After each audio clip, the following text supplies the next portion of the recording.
அஸ்ஸலாமு அலைக்கும் வரஹ்மத்துல்லாஹி வபரகாத்துஹு. திக்ரின் சிறப்புகளை அறிந்து கொள்வோம். நாம் செய்யக்கூடிய திக்ரில் உயிரோட்டம் உள்ளவர்களாக இருப்பதற்காக இதனுடைய சிறப்புகளை அறிந்து அதன்படி அமல் செய்யலாம். இன்ஷா அல்லாஹ் தினமும் ஒரு திக்ரின் சிறப்புகளை இதன் மூலம் பார்க்கலாம். ஹஸ்ரத் சஅத் இப்னு அபி வக்காஸ் ரலியல்லாஹு அன்ஹு அவர்கள் கூறுகிறார்கள், கிராமவாசி ஒருவர் நபி ஸல்லல்லாஹு அலைஹி வஸல்லம் அவர்களின் சமூகம் வந்து, நான் தொடர்ந்து ஓதி வர எனக்கு ஒரு கலிமாவை சொல்லித்தாருங்கள் என கேட்டார். லா இலாஹ இல்லல்லாஹு வஹ்தஹு லா ஷரீக லஹு அல்லாஹு அக்பர் கபீரா வல்ஹம்துலில்லாஹி கஸீரா வசுப்ஹானல்லாஹி ரப்பில் ஆலமீன் லா ஹவுல வலா குவத்த இல்லா பில்லாஹில் அஸீஸில் ஹக்கீம். இதனுடைய பொருள் என்னென்னா, அல்லாஹு தாலாவை தவிர வணக்கத்திற்குரியவன் யாரும் இல்லை, அவன் தனித்தவன், அவனுக்கு யாதொரு இணையும் இல்லை.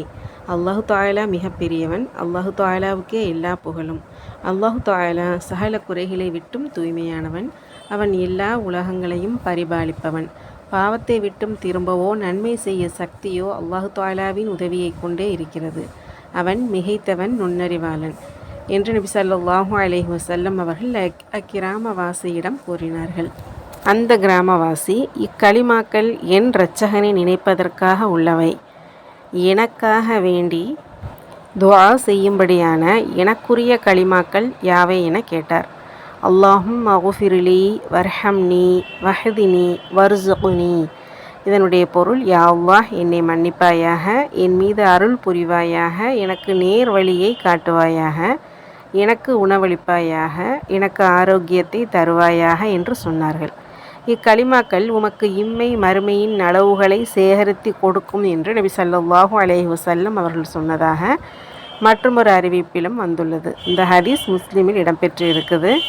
அல்ஹம்துலில்லாஹ், திக்ரின் சிறப்புகளை அறிந்து இன்ஷா அல்லாஹ் திக்ரு செய்யக்கூடியவர்களாக அல்லாஹ் நம் அனைவரையும் ஆக்கி வைப்பானாக. ஆமீன். தொடர்ந்து இணைந்திருங்கள். தினமும் ஒரு திக்ருடைய சிறப்புகளை அறிந்து கொள்ளலாம். சப்போர்ட் பண்ணுங்கள், சப்ஸ்கிரைப் பண்ணுங்கள், ஷேர் பண்ணுங்கள். அல்ஹம்துலில்லாஹ், ஜஸாக்குமுல்லாஹு ஹைர். அஸ்ஸலாமு அலைக்கும் வரஹ்மத்துல்லாஹி வபரகாத்துஹு.